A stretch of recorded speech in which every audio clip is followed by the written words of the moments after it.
नमस्कार मंडळी, मी प्रांजली। यंदा 2026 मध्ये 17 ऑगस्टला पहिला श्रावणी सोमवार आलेला आहे आणि या दिवशी नागपंचमी सुद्धा आहे।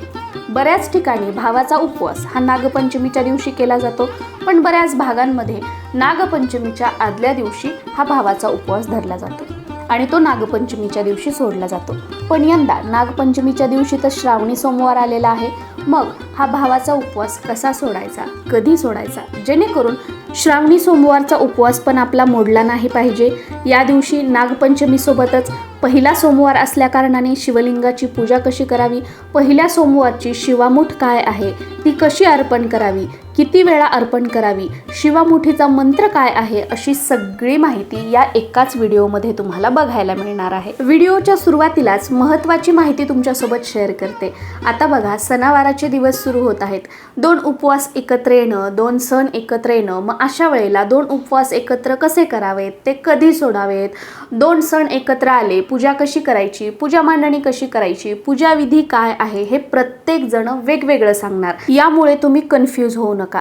याने असं सांगितलं, त्याने तसं सांगितलं, मी तर तशाच पद्धतीने केलं, मग माझ्याकडून चूक झाली, मी चुकीच्या पद्धतीने उपवास केला, चुकीच्या पद्धतीने सोडला, चुकीच्या पद्धतीने पूजा केली, मग देव आता मला शिक्षा देणार। एक गोष्ट लक्षात घ्या, देव हा भक्तीचा विषय आहे, भीतीचा विषय नाहीये। आणि कोणतेच देव, कोणतेच गुरु कधीच कोणाचं वाईट करत नाहीत। आपल्यासोबत जे घडत असतं वाईट, ते आपल्या कर्मानुसार घडत असतं। या उलट जोही काही आपण पूजापाठ करतो, पारायण करतो किंवा व्रतवैकल्य करतो, त्यामुळे आपल्या भोगाची, आपल्या प्रारब्धाची जी तीव्रता असते ना, ती कमी होत असते, पण देव कधीच आपल्याला शिक्षा देत नसतो। आणि बघा, याने असं सांगितलं, त्याने तसं सांगितलं, तर प्रत्येक जण त्यांच्या गावामध्ये जी पद्धत आहे, त्यांच्या घराण्यामध्ये जी पद्धत आहे, त्यांच्याकडे जशा पद्धतीने उपवास सोडले जातात, दोन एकत्र उपवास केले जातात, पूजाविधी केला जातो, त्या पद्धतीने ते सांगत असतात। जसं बघा, गाव बदललं की भाषा बोलण्याची जी टोनिंग असते ती बदलते, उच्चार बदलतात। त्याचप्रमाणे पूजापाठ करण्याच्या, व्रतवैकल्य करण्याच्या, दोन उपवास एकत्र करण्याच्या, सोडण्याच्या पद्धती सुद्धा प्रत्येक गावानुसार वेगवेगळ्या असू शकतात। अहो, वेगवेगळी गावं तर तुम्ही सोडा, एका बिल्डिंगमध्ये आपण किती जण राहतो, एका कॉलनीमध्ये कितीतरी घरं असतात, पण प्रत्येक घराण्याच्या, कुळाच्या रूढी परंपरा ह्या वेगवेगळ्या असतात।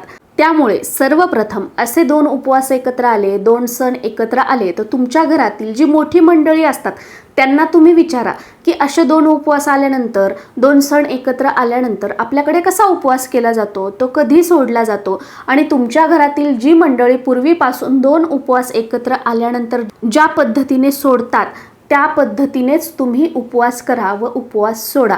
कारण आपापल्या घराण्याच्या रूढी परंपरा जाणून घेणं, त्या पाळणं, त्या पुढे चालू ठेवणं आणि त्याचप्रमाणे सगळे सणवार वर्षभरात येणारे साजरे करणं, हे आपलं लग्नानंतरचं प्रथम कर्तव्य असतं। आणि जेव्हा आपण आपल्या घराण्याच्या रूढी परंपरा पाळून वर्षातील हे मोठे सगळे सण साजरे करतो, यामुळे आपल्याला आशीर्वादच मिळत असतो। कारण पिढ्यानपिढ्या या रूढी परंपरेनुसारच आपल्या घराण्यामध्ये, आपल्या कुळामध्ये सगळे सणवार साजरे केले जातात। पण आजकाल आपण काय करतो, यूट्यूबवरती बघून, गुगलवरती ऐकून किंवा अशा पद्धतीने पूजा केली, त्यांनी जशी दाखवली तशी छान दिसते, छान वाटते, म्हणून आपल्या घराण्याच्या रूढी परंपरा सोडून देतो आणि त्यानुसार पूजापाठ, व्रतवैकल्य, सणवार साजरे करतो।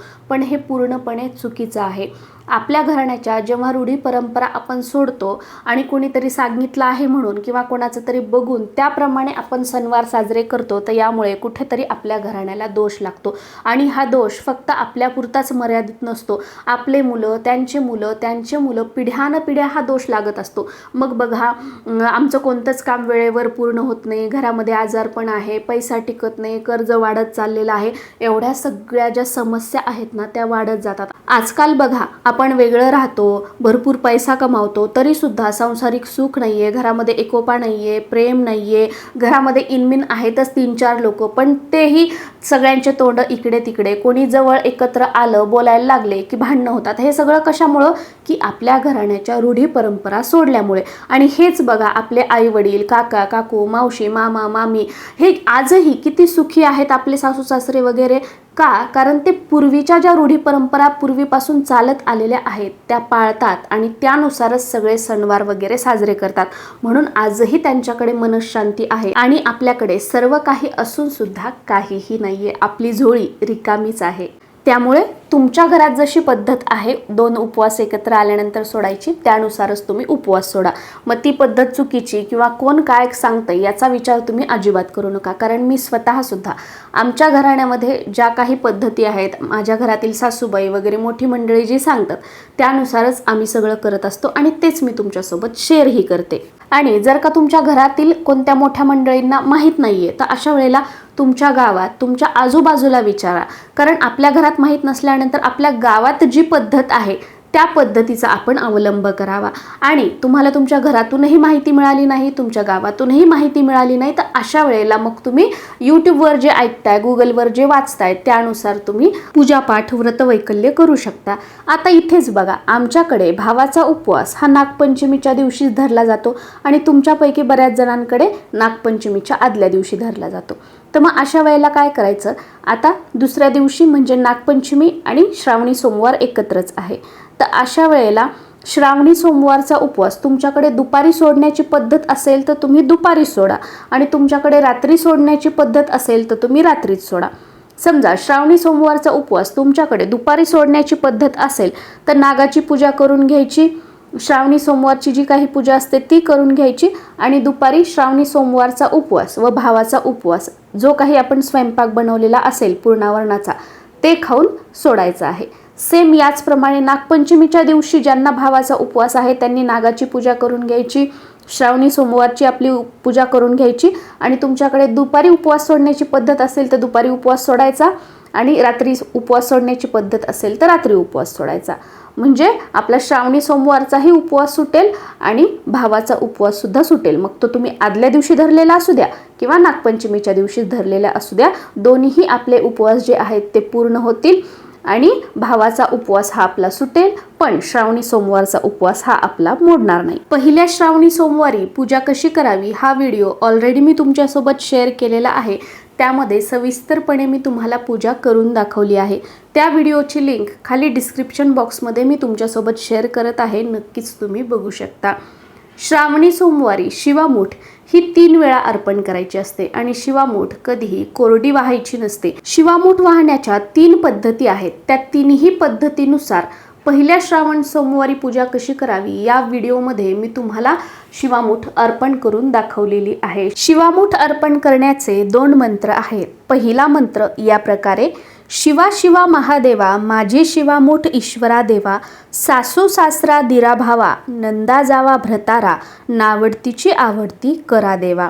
आणि दुसरा मंत्र तुमची इच्छा बोलून आपल्याला शिवलिंगावर शिवामूठ अर्पण करायची आहे. तो मंत्र या प्रकारे: शिवा शिवा महादेवा, माझी शिवामूठ ईश्वरा देवा. आता इथे तुम्हाला तुमची इच्छा बोलायची आहे आणि इच्छा बोलून झाल्यानंतर म्हणायचं, माझ्या मनातील ही इच्छा पूर्ण करा देवा, आणि शिवामूठ शिवलिंगावरती अर्पण करायची आहे. जसं की शिवा शिवा महादेवा, माझी शिवामूठ ईश्वरा देवा, पुढच्या श्रावण महिन्यापर्यंत माझं स्वतःचं घर व्हावं, माझ्या स्वतःच्या घरात मी पुढचा श्रावणी सोमवारचा उपवास करावा, पुढच्या वर्षी श्रावणातील श्रावणी सोमवारची शिवपूजा करावी, ही माझ्या मनातील इच्छा पूर्ण करा देवा. याप्रमाणे आपली इच्छा बोलायची आणि त्यानंतर शिवपिंडीवर आपल्याला शिवामूठ अर्पण करायची आहे. 3 वेळा इच्छा बोलायची आणि 3 वेळा शिवामूठ अर्पण करायची आहे. आणि ही वाहिलेली शिवामूठ तुम्ही दुसऱ्या दिवशी पक्ष्यांना खायला टाकू शकता किंवा यामध्ये अजून ते धान्य मिक्स करून तुम्ही एखाद्या शिवमंदिरामध्ये ती अर्पण करू शकता किंवा एखाद्या गरजू व्यक्तीला देऊ शकता किंवा तुमच्या घराच्या आजूबाजूला गुरुजी वगैरे असतील तर त्यांना सुद्धा ही शिवामूठ त्यामध्ये अजून धान्य टाकून तुम्ही दान दिली तरी सुद्धा चालू शकते. आय होप तुमच्यासाठी हा व्हिडिओ माहितीपूर्ण असेल, पण तरी सुद्धा अजून काही प्रश्न असतील तर खाली कॉमेंटमध्ये विचारा, नक्कीच त्यांची उत्तरं देण्याचा मी प्रयत्न करेल. पहिल्या श्रावणी सोमवारच्या आणि नागपंचमीच्या तुम्हाला खूप साऱ्या शुभेच्छा.